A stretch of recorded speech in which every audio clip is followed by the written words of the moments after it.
ഇയാൾ രണ്ടാമത് മുഖ്യമന്ത്രിയായത് കിറ്റ് കാണിച്ച് ജനങ്ങളെ പറ്റിച്ചുകൊണ്ടാണെങ്കിൽ 2016 ആദ്യമായി ഇയാൾ മുഖ്യമന്ത്രി കസേരയിൽ എത്തിയതിന് പിന്നിൽ 10 വർഷം മുന്നേ തന്നെ തുടങ്ങിയ കൊടും ചതിയുടെ മണമുള്ള ചില കളികളുണ്ട്. ഇന്നും അധികമാർക്കും അറിവില്ലാത്ത നെറിവുകെട്ട ഈ കളികളെക്കുറിച്ചാണ്, അഥവാ പിണറായി എന്ന സൂത്രശാലിയായ കുറുക്കൻ മുഖ്യമന്ത്രി കസേര മുന്നിൽ കണ്ടുകൊണ്ട് നടത്തിയ 7 കരുനീക്കങ്ങളെക്കുറിച്ചാണ് ഈ വീഡിയോ. ആദ്യത്തെ കരുനീക്കം വർഷം 2006. മുഖ്യമന്ത്രി കസേര മുന്നിൽ കണ്ടുകൊണ്ടുള്ള ആദ്യ കരുനീക്കം 2006 സംഭവിക്കുന്നത്. ആ സമയത്ത് പിണറായി വിജയൻ പാർട്ടി സംസ്ഥാന സെക്രട്ടറിയാണ്.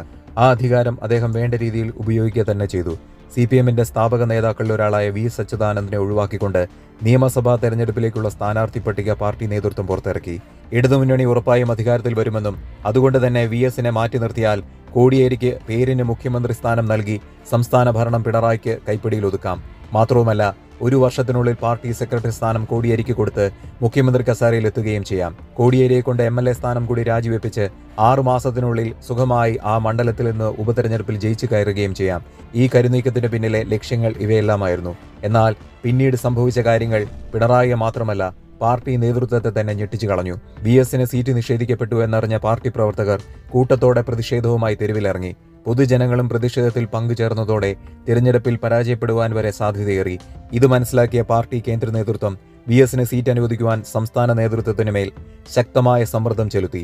അതോടെ മറ്റ് നിവൃത്തിയില്ലാതെ VSന് സീറ്റ് അനുവദിക്കപ്പെട്ടു. ആദ്യ കരുനീക്കം പരാജയപ്പെട്ടുവെങ്കിലും ഇതിലൂടെ പിണറായി ഒരു യാഥാർത്ഥ്യം മനസ്സിലാക്കി. പാർട്ടി കീഴ്ഘടകങ്ങളിലും സാധാരണ പാർട്ടി അണികളുടെ ഇടയിലും പൊതുജനങ്ങളുടെ ഇടയിലും VSന് വലിയ സ്വാധീനമുണ്ടെന്ന യാഥാർത്ഥ്യം. രണ്ടാമത്തെ കരുനീക്കം വർഷം 2006. VS അച്യുതാനന്ദന്റെ നേതൃത്വത്തിൽ ഇടതുമുന്നണി വൻ ഭൂരിപക്ഷത്തോടെ 2006 തെരഞ്ഞെടുപ്പിൽ വിജയിച്ചു. VS അതിശക്തനായി മാറാൻ പോവാണെന്ന് മനസ്സിലാക്കിയ പിണറായി അതിന് തടയിടുവാനുള്ള കരുനീക്കം നടത്തി. CPMന്റെ രീതി അനുസരിച്ച് പാർട്ടിക്ക് അധികാരം കിട്ടിയാൽ മുഖ്യമന്ത്രിയുടെയും മറ്റു മന്ത്രിമാരുടെയും വകുപ്പുകൾ നിശ്ചയിക്കുന്നത് പാർട്ടി നേതൃത്വമാണ്. അങ്ങനെ കണക്കുകൂട്ടിയതുപോലെ തന്നെ VSനെ ദുർബലനാക്കുവാൻ തന്റെ പാർട്ടി സ്വാധീനം ഉപയോഗിച്ച് ആഭ്യന്തരം ഉൾപ്പെടെ പ്രധാനപ്പെട്ട ഒരു വകുപ്പ് നൽകാതെ പേരിനു മാത്രം ഒരു മുഖ്യമന്ത്രിയായി VSനെ പ്രതിഷ്ഠിച്ചു. താൻ വരയ്ക്കുന്ന വരയ്ക്കപ്പുറം കടക്കാൻ ധൈര്യമില്ലാത്ത കോടിയേരിക്ക് ആഭ്യന്തര വകുപ്പും നൽകിയതോടെ സർക്കാരിന്റെ നിയന്ത്രണം ഏതാണ്ട് പൂർണ്ണമായി പിണറായി വിജയന്റെ കൈകളിലെത്തി. ഒന്നനങ്ങാൻ പോലും പറ്റാത്ത രീതിയിൽ പാർട്ടിയാൽ ബന്ധിക്കപ്പെട്ടിട്ടും തന്റെ പ്രവർത്തന ശൈലിയിൽ മാറ്റം വരുത്തുവാൻ VS തയ്യാറായില്ല. തന്റെ പരിമിതിക്കുള്ളിൽ നിന്നുകൊണ്ട് തന്നെ ചെയ്യാൻ സാധിക്കുന്നതെല്ലാം ചെയ്ത് VS തന്റെ ജനപ്രീതി ഉയർത്തി. എന്നാൽ ഈ കാലയളവിൽ പിണറായി പാർട്ടിയിലുള്ള തന്റെ അപ്രമാദിത്വം വർദ്ധിപ്പിച്ചുകൊണ്ടിരുന്നു. പ്രധാന കമ്മിറ്റികളിൽ നിന്ന് VS ചായ്വുള്ള ഓരോരുത്തരെയായി അദ്ദേഹം ഒഴിവാക്കി തുടങ്ങിയിരുന്നു. ഭരണത്തിൽ ശ്രദ്ധ പതിപ്പിച്ച് മുന്നോട്ട് പോയിക്കൊണ്ടിരുന്ന VS തന്റെ കാലിനടിയിലെ മണ്ണൊലിച്ചു പോകുന്നത് തിരിച്ചറിഞ്ഞതുമില്ല. മൂന്നാമത്തെ കരുനീക്കം വർഷം 2011. ചിറകുകൾ അരിയപ്പെട്ട മുഖ്യമന്ത്രിയായിട്ടും ജനങ്ങളുടെ ഇടയിൽ VSന്റെ മതിപ്പ് ഒട്ടും ഇടിഞ്ഞിട്ടില്ലെന്ന് മനസ്സിലാക്കിയ പിണറായി തുടർഭരണ സാധ്യത മണത്തു. വീണ്ടും VS തന്നെ മുഖ്യമന്ത്രിയാവുകയും ചെയ്യും. കഴിഞ്ഞ തവണത്തെ പോലെ വീണ്ടും പുറത്തുനിന്ന് ഭരണം നിയന്ത്രിക്കേണ്ടി വരും. ഇനി പുറത്തുനിന്നല്ല, അകത്തുനിന്ന് തന്നെ ഭരിക്കണം. മുഖ്യമന്ത്രിയായി തന്നെ പിണറായി കണക്കുകൂട്ടി. അങ്ങനെ തന്റെ പാർട്ടി സ്വാധീനം ഉപയോഗിച്ച് പിണറായി വീണ്ടും VSന് സീറ്റ് നിഷേധിച്ചു. എന്നാൽ പാർട്ടി അണികൾ ശക്തമായി പ്രതിഷേധിച്ചതോടെ 2006 സമാനമായി വീണ്ടും അദ്ദേഹത്തിന് സീറ്റ് അനുവദിക്കപ്പെട്ടു. VSന്റെ സ്വാധീനം പാർട്ടി കീഴ്ഘടകങ്ങളിൽ ഇപ്പോഴും അവശേഷിക്കുന്നുണ്ടെന്നും അത് പൂർണ്ണമായി ഇല്ലാതായാൽ മാത്രമേ തനിക്ക് മുഖ്യമന്ത്രി കസേരയിലേക്ക് എത്താൻ സാധിക്കുകയുള്ളൂ എന്നും ഈ സംഭവത്തോടെ പിണറായിക്ക് ബോധ്യമായി. നാലാമത്തെ കരുനീക്കം വർഷം 2011.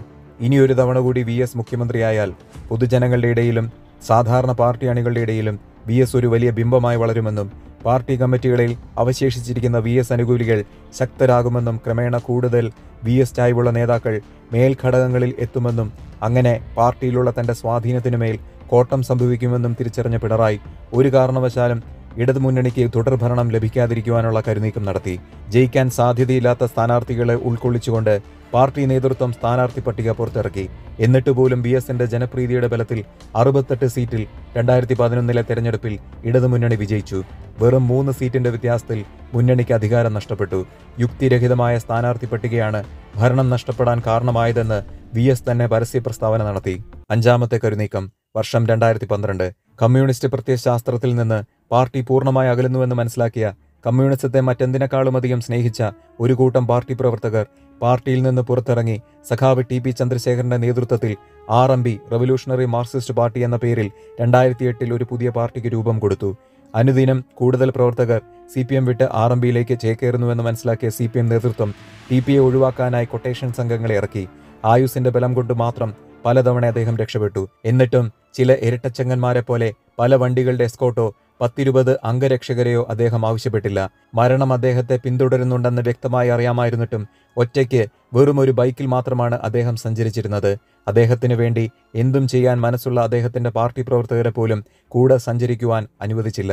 എപ്പോൾ വേണമെങ്കിലും തനിക്ക് നേരെ ആക്രമണമുണ്ടാവുമെന്നും അതുകൊണ്ട് തന്നെ തന്റെ കൂടെ നടന്ന് തന്റെ സഹപ്രവർത്തകർ അപകടത്തിൽപ്പെടരുതെന്നും അദ്ദേഹം ആഗ്രഹിച്ചിരുന്നു. ഇരട്ടച്ചങ്കൻ എന്ന വിളിക്ക് യോഗ്യൻ മറ്റാരുമല്ല, സഖാവ് ടി.പി. തന്നെയാണ്.